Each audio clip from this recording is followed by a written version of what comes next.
So today we're modeling a wall outlet. Let me just get my reference there on the side set up and get to going. So I have to replace those reference images. No biggie. I'll probably delete that one. And I've sized the box. That's the point of the reference on the left to have the correct dimensions of the overall part. And the internal part, I decided to extrude that so that you can have that like gap in the middle where it interacts with the outside, as opposed to just sticking it on. It looks more made here.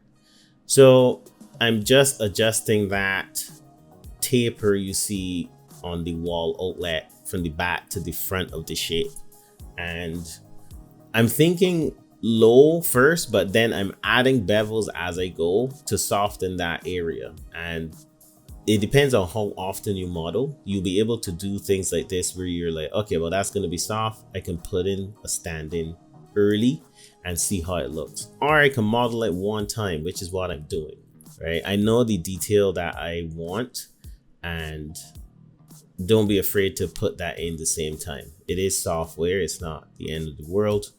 You can undo, save, all these things. So what I'm doing here is adding the bevels to the corner. Now the geometry is not great on the corners. That will be resolved. Worry not. As you can see, I made the same amount of divisions for the internal bevel as the external, so I can just connect them directly.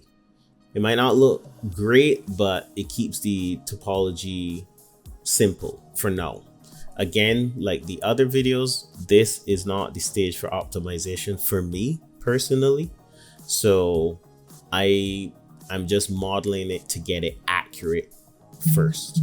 I'll figure out the optimization at a later date. Some people like to do it all in one go, and that is fine. So here I am putting in the divisions for the internal part.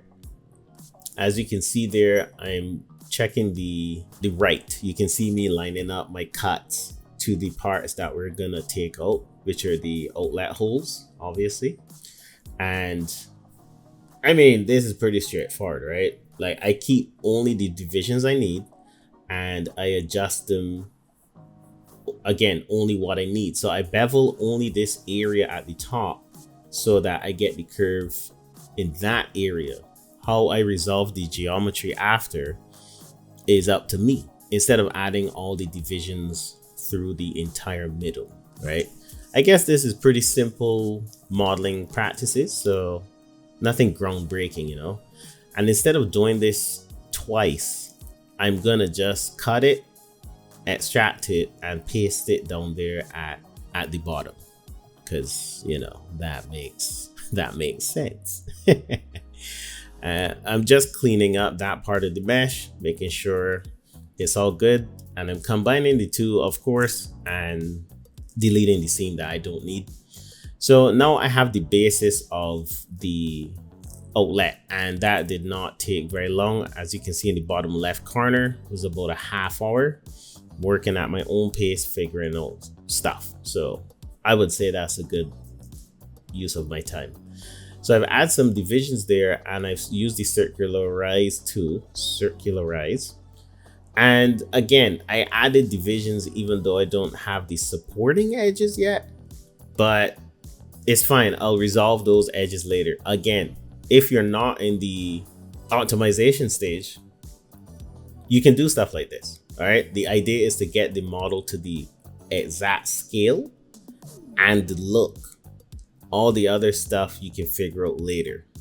Don't get too overwhelmed over all of those details, or you'll never finish a model. Trust me. Like, I modeled this last year. So don't fall into that trap. Okay, so I am just checking the divisions on the bevel outside of the screw. And here I'm gonna add well, first of all, I'm gonna make sure that is set, and then we're gonna add a division in the middle to prepare for that slit. And obviously there are a lot of ways to do this. Sometimes I just extrude and delete the faces I don't need. It's a lot faster that way for me. And as you can see in the bottom left corner, it did not take that much time. So now I have the screw, and I think you can guess what I'm gonna do.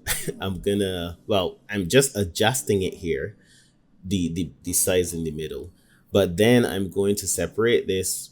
And actually, you know what, it is faster to cut it in half and then mirror it over to the other side, which is what I'm going to do. And now we have, you know, the exterior of the outlet, and it looks really nice.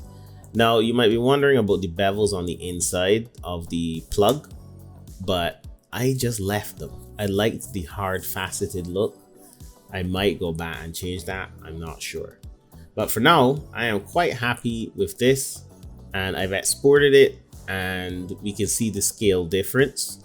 Again, everything I blocked out was huge, but this isn't far off, so I'm pretty happy about that. So let's look at the final shot. And as you can see, why I said in the previous video why I zoomed in to the dumbbell, it's because the outlet was there and I didn't want to spoil it. So this is the final shot of the dumbbell. I'll just zoom out here so you can see the dumbbell as well. And yeah, so this is the final shot. I'm very happy, very pleased, and I hope this video was helpful to you. And you know, if it was, drop a comment, let me know if the format, the pacing, all that stuff is cool. And yeah, that's it for this video. So I'll see you in the next video in the series, where we'll be going over the kettlebell. Respect. Protect.